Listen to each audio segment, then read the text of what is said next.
Bulletin की शुरुआत करेंगे फटाफट अंदाज में। औरंगाबाद के खोटन गांव में दिल दहला देने वाली घटना सामने आई, जहां एक सनकी व्यक्ति ने अपने ही भाई के 3 मासूम बच्चों की धारदार हथियार से हत्या कर दी। मृतकों में 10 साल की अनीस, 7 साल का आयुष और 5 साल की अनुष्का शामिल है। घटना के बाद आरोपी ने खुद को भी घायल कर दिया।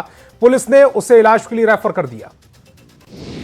मधेपुरा के नाड़ी खारी पंचायत के यादव नगर में जमीन विवाद में अचानक हिंसक रूप ले लिया। दो पक्षों के बीच लंबे समय से चल रहे विवाद ने एक पक्ष के 25-30 लोगों ने हरबे हथियार से लैस होकर दूसरे पक्ष पर हमला कर दिया, जिसमें महिलाओं समेत कुल 5 लोग घायल हो गए। सीतामढ़ी में न्यूज 18 की खबर का बड़ा असर हुआ। बेलसंड अंचल कार्यालय में राजस्व कर्मचारी संजय कुमार 13,000 रुपए घूस लेते खुफिया कैमरों में कैद हुए हैं, जिसके बाद डीएम ने राजस्व कर्मचारी को निलंबित कर दिया। कैमरे में कैद रिश्वतखोरी की यह तस्वीर बेलसंड से आई है। गिरिडीह के बड़की सरिया नगर पंचायत क्षेत्र में कावड़िया टोला में खड़ी एक कार में अचानक आग लग गई। देखते ही देखते आग ने विकराल रूप ले लिया। सूचना मिलते ही मौके पर पहुंची दमकल की गाड़ी ने आग पर काबू पाया, लेकिन तब तक कार पूरी तरह से जलकर खाक हो गई। रामगढ़ी के रुनी सैदपुर के कटरा चौक पर एक चलती गाड़ी में आग लगने से हड़कंप मच गया। गनीमत रही कि गाड़ी में सवार लोग समय रहते बाहर निकल गए, वरना एक बड़ा हादसा हो सकता था। फिलहाल आग लगने के कारणों का पता नहीं चल पाया। आग की लपटें इतनी भयंकर थीं कि दमकल की गाड़ियां पहुंचने तक पूरी गाड़ी जलकर खाक हो गई। नवादा के अतौआ गांव में खेत में भीषण आग लग गई, जिसके बाद देखते ही देखते 1 बीघा से अधिक गेहूं की फसल जलकर राख हो गई। जानकारी के अनुसार किसान कारू सिंह और शंकर सिंह के खेत में आग लगी है। हालांकि दमकल की गाड़ी खेत तक नहीं पहुंच पाई।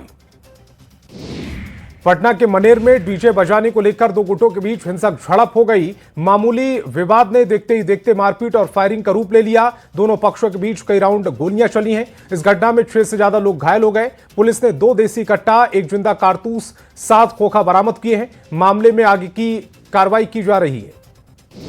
पाकुड़ के नगर थाने में हत्या के एक मामले में न्यायिक हिरासत में भेजी गई मंजली हेम्ब्रम ने आत्महत्या कर ली है। महिला अपने पति की हत्या के आरोप में जेल में बंद थी। सूचना मिलते ही डीसी और एसपी अधिकारियों की टीम के साथ जेल पहुंचे। पूरे मामले की गहन जांच की गई। जेल में मौजूद कर्मियों से पूछताछ की गई।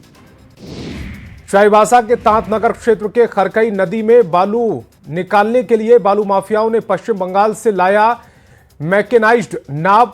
क्षेत्र के ग्रामीणों के विरोध और समाज सेवी की ट्वीट पर प्रशासन ने जब्त किया है। बालू माफिया ने लगभग 8 लाख रुपए खर्च कर पश्चिम बंगाल से मैकेनाइज्ड नाव मंगाई थी।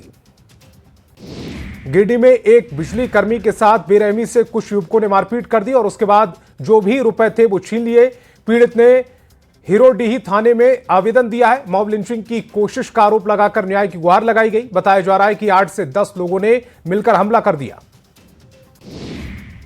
वैशाली के देसरी थाना क्षेत्र के गनियारी में बड़ा हादसा हुआ है। नहाने के दौरान गंगा नदी में डूबने से 3 युवती लापता हो गई। हालांकि एक युवती का शव बरामद हुआ है, वहीं 2 युवती अब भी लापता बताई जा रही। पुलिस और ग्रामीण मिलकर खोजबीन में जुटे हैं।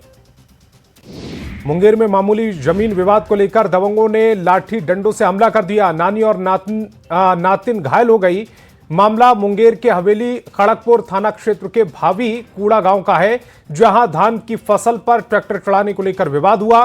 दबंगों ने नानी शोभा देवी और नतनी चांदनी को लाठी डंडों से घायल कर दिया। घायलों को मुंगेर से सदर अस्पताल भर्ती कराया गया है। देवघर के सरपट्टा गांव में एक युवक और युवती का शव एक ही पेड़ से लटका मिला। घटना की जानकारी मिलते ही इलाके में लोगों की भीड़ इकट्ठा हो गई। लोगों ने दोनों शवों को कब्जे में लेकर जांच शुरू कर दी है। परिजनों के अनुसार दोनों युवक युवती बीते रविवार से लापता थे और उनकी लगातार तलाश की जा रही थी। वहीं शुरुआती जांच में मामला प्रेमी प्रसंग का बताया जा रहा है। रोहतास के परुहार गांव में पिछले महीना मारपीट कर एक व्यक्ति को घायल कर दिया गया था, जिसका इलाज के दौरान वाराणसी में उसकी मौत हो गई है। मृतक की पत्नी रिंकू देवी ने आरोप लगाया कि उनके गांव के रहने वाले चुलबुल चौधरी ने उनकी जमीन पर शराब बेचने का काम करता था। जमुई के असर हुआ गांव में इंसानियत को शर्मसार कर देने वाली वारदात सामने आई, जहां बेटे, पत्नी और परिवार वालों ने मिलकर एक शख्स की पीट कर हत्या कर दी और फिर शव को नदी में दफनाकर सबूत मिटाने की कोशिश की। मृतक की पहचान 40 साल के प्रकाश यादव के रूप में की गई है। गोपालगंज में स्कूल से लौट रहे एक छात्रा सड़क दुर्घटना में घायल हो गई। घटना नगर थाना क्षेत्र के जादवपुर रोड स्थित करियरिया गांव की है। बताया जा रहा है कि तेज रफ्तार बाइक सवार ने छात्रा को टक्कर मार दी, जिससे वह सड़क पर गिरकर जख्मी हो गई। हादसे के बाद मौके से अफरा तफरी मच गई। खगड़िया के नवादा गांव के अंबेडकर चौक के पास एक युवक का शव मिलने से सनसनी फैल गई। मृतक की पहचान कृष्ण कुमार शर्मा के रूप में हुई है। मृतक के शरीर पर कई जगहों पर चोट के निशान हैं, जिससे परिजनों ने हत्या की आशंका जताई। सूचना मिलने के बाद पुलिस घटनास्थल पर पहुंची। औरंगाबाद में हाईवा और ऑटो के बीच हुई टक्कर में ऑटो सवार एक युवक की मौके पर ही मौत हो गई, वहीं अन्य 2 गंभीर रूप से घायल हो गए। घटना मदनपुर थाना क्षेत्र के पेमा गांव के पास की है। आसपास के लोगों ने घायल को औरंगाबाद सदर अस्पताल में भर्ती कराया, जहां प्राथमिक उपचार के बाद एक युवक को गयाजी रेफर कर दिया गया। कटिहार में दिव्यांग युवक की हत्याकांड का खुलासा हो गया है। पड़ोस के ही 4 लोगों ने मिलकर रुपए के लालच में हत्याकांड को अंजाम दिया। महज 15,000 रुपए के लिए दिव्यांग मुन्ना को मौत के घाट उतार दिया गया। हत्या में शामिल चारों आरोपियों को गिरफ्तार कर लिया गया। वैशाली के महुआ थाना क्षेत्र स्थित योगी स्थान कमला चिमनी के पास अज्ञात अपराधियों ने मवेशी व्यवसायी से लूटपाट की घटना को अंजाम दिया है, जिसको लेकर वैशाली एसपी विक्रम सिहाग ने एसडीपीओ के नेतृत्व में एक टीम का गठन किया है। टीम ने हरपुर निवासी नीरज कुमार को गिरफ्तार कर लिया।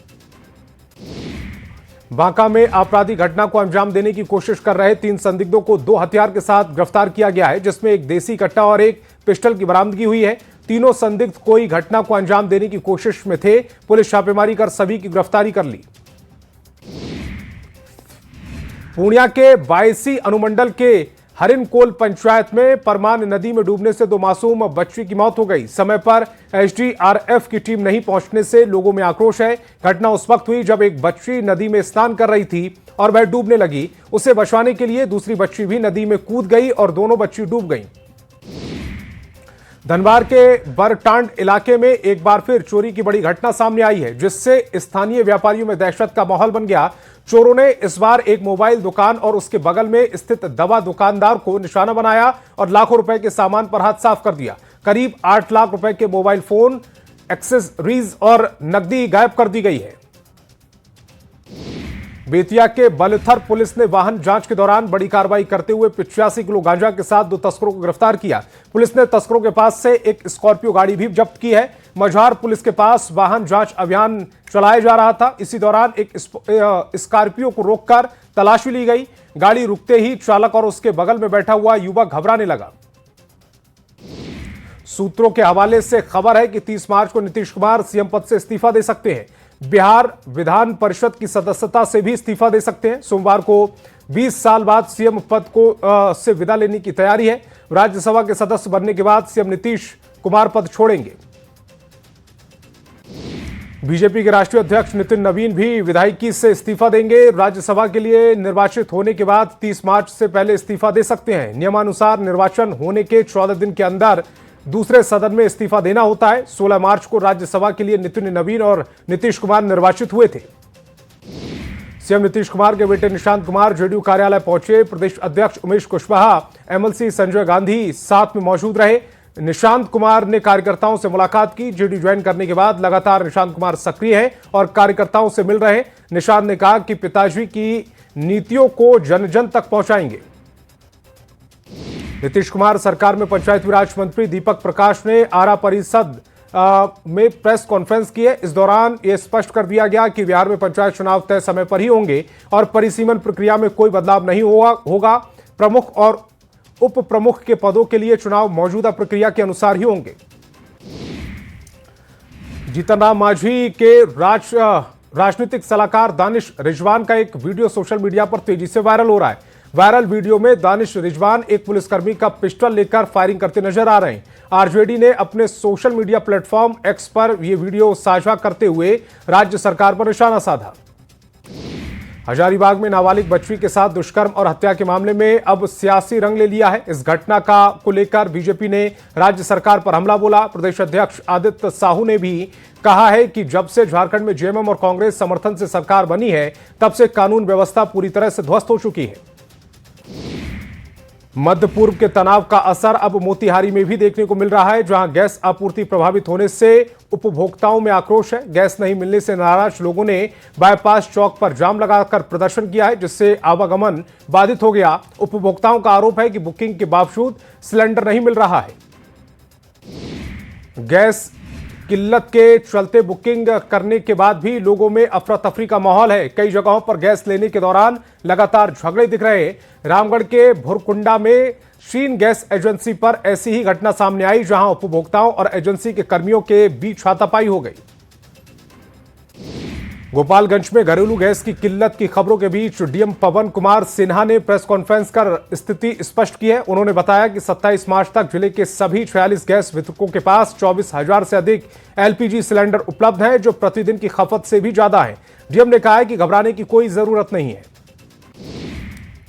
मुजफ्फरपुर में एंटी ह्यूमन ट्रैफिकिंग यूनिट को महिला थाना परिसर में स्थापित किया जा रहा है। पुलिस अधीक्षक कांतेश कुमार मिश्रा ने महिला थाना का निरीक्षण किया। जांच में फिलहाल सब कुछ सही पाया गया। ये यूनिट खोई हुई बच्चियों को तेज गति से खोजने का काम करेगी। कोडरमा में जंगली हाथियों का आतंक लगातार जारी है, जहां बुधवार को हाथी ने 2 लोगों की जान ले ली है। वहीं बीती रात कोडरमा थाना क्षेत्र में झरीटांड और डेबुआडीह गांव में हाथियों ने भारी तबाही मचाई और 5 मवेशियों को कुचल दिया, जिससे ग्रामीणों में दहशत का माहौल है। जेल से बाहर आने के बाद अनंत सिंह लगातार अपने इलाकों में घूम रहे हैं। मोकामा विधानसभा के कन्हाईपुर में जोरदार स्वागत किया गया। अनंत सिंह अपने पुराने अंदाज में मूंछों पर ताव देते हुए नजर आए। रामनवमी की पूजा अर्चना में शामिल हुए। कई जगहों पर बड़े बड़े पोस्टर लगे, जिसमें अनंत सिंह के साथ उनके बेटे अंकित की तस्वीर नजर आई।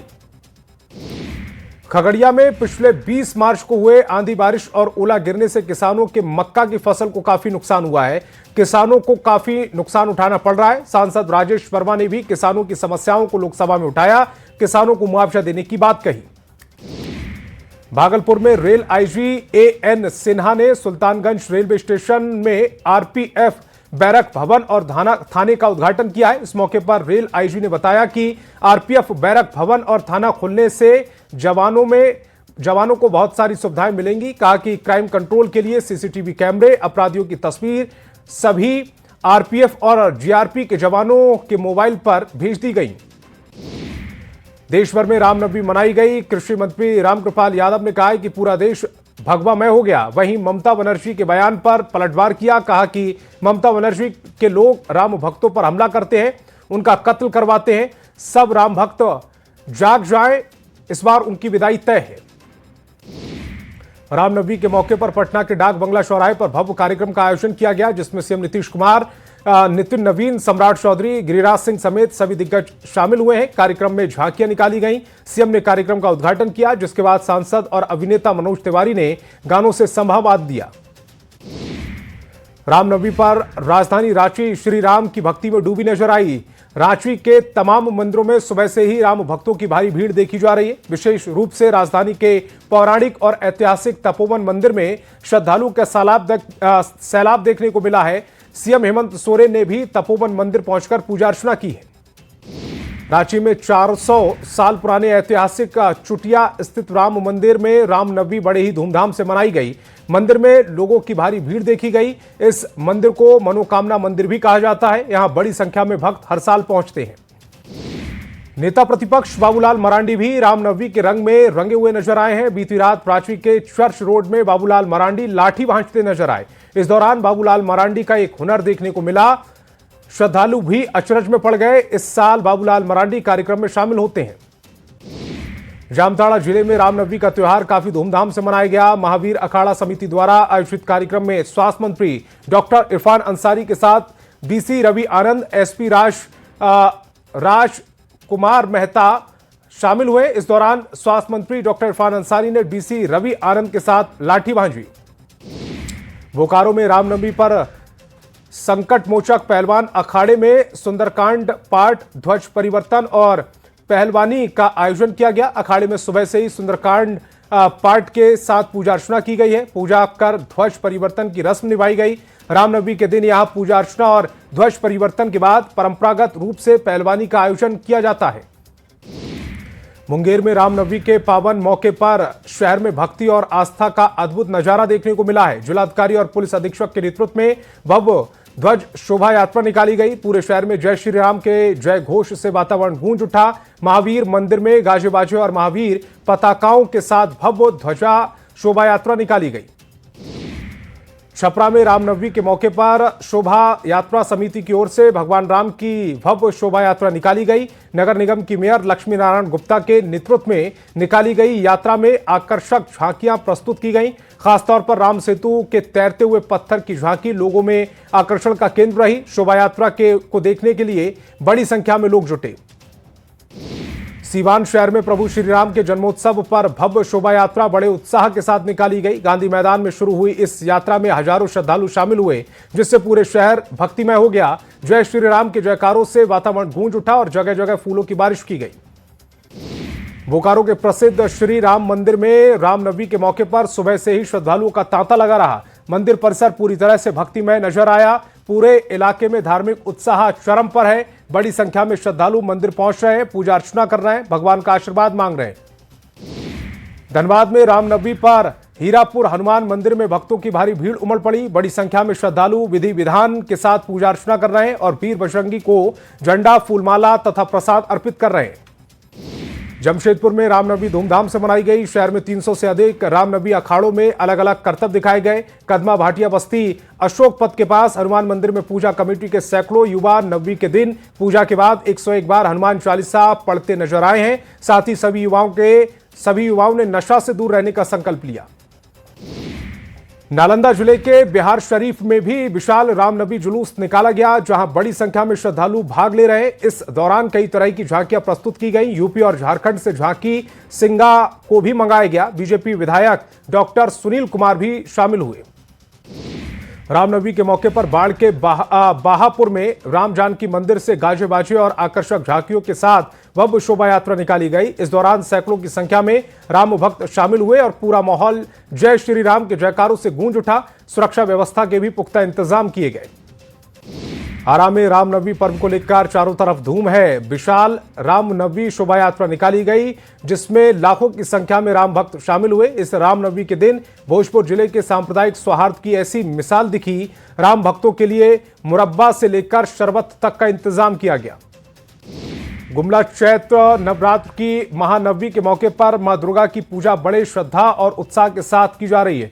देवी मंदिर परिसर में आचार्य पंडित हरिशंकर मिश्रा, पंडित शैलेंद्र मिश्रा और पंडित प्रमोद कुमार मिश्रा ने विधिवत पूजा अर्चना की है। पूजा पंडाल में भक्तों की भारी भीड़ उमड़ी और वातावरण भक्तिमय दिखा। अररिया में कड़ी सुरक्षा व्यवस्था के बीच जिला मुख्यालय में भव्य रामनवमी शोभा यात्रा निकाली गई, जहां मारवाड़ी पट्टी स्थित संकट मोचन मंदिर में शोभा यात्रा निकाली गई, जिसमें बड़ी संख्या में राम भक्तों ने हिस्सा लिया। मारवाड़ी पट्टी में चांदनी चौक, भगत टोला, काली मंदिर होते हुए यह शोभा यात्रा शहर के बस स्टैंड तक निकाली गई। लखीसराय में प्रसिद्ध महावीर स्थान में श्रद्धालुओं की भारी भीड़ उमड़ पड़ी। भगवान राम के जन्मोत्सव पर दर्शन और बजरंगबली की पूजा के लिए श्रद्धालुओं की काफी भीड़ महावीर स्थान मंदिर पहुंची। धूमधाम से ध्वजारोहण कर प्रसाद वितरण हुआ है। रामनवमी को लेकर पूरा वातावरण भक्तिमय दिखा।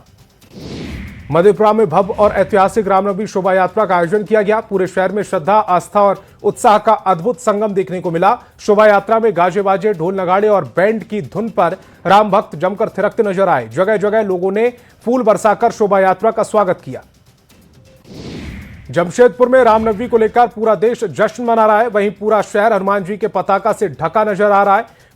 भालूबासा के जम्मू अखाड़ा स्थित हनुमान मंदिर में सुबह से ही भक्त झंडा लिए हनुमान जी की पूजा करते नजर आए हैं। क्रिकेटर सौरभ तिवारी भी यहां पूजा अर्चना करने पहुंचे। छपरा में रामनवमी के मौके पर शोभा यात्रा निकाली गई और भगवान श्री राम की भव्य शोभा यात्रा में हजारों लोग शामिल हुए हैं। नगर निगम के मेयर लक्ष्मी नारायण गुप्ता के नेतृत्व में निकाली गई इस शोभा यात्रा में झांकियां आकर्षण का केंद्र रही। खासतौर पर राम सेतु के तैरते हुए पत्थर की झांकी लोगों के बीच आकर्षण का केंद्र रही।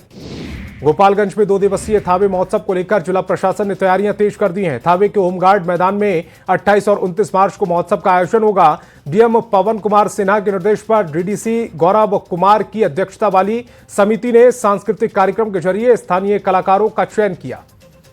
समस्तीपुर के इंद्रबारा स्थित बाबा केवल महाराज के दरबार में वीआईपी प्रमुख मुकेश सैनी पहुंचे। मुकेश सैनी ने बाबा केवल महाराज की पूजा अर्चना की और आशीर्वाद लिया। मुकेश सैनी ने प्रदेश के सुख समृद्धि की कामना की। मुकेश सैनी ने कहा कि बाबा केवल महाराज के आशीर्वाद और जनता के प्यार से वो बिहार में समाज की आवाज बने हैं।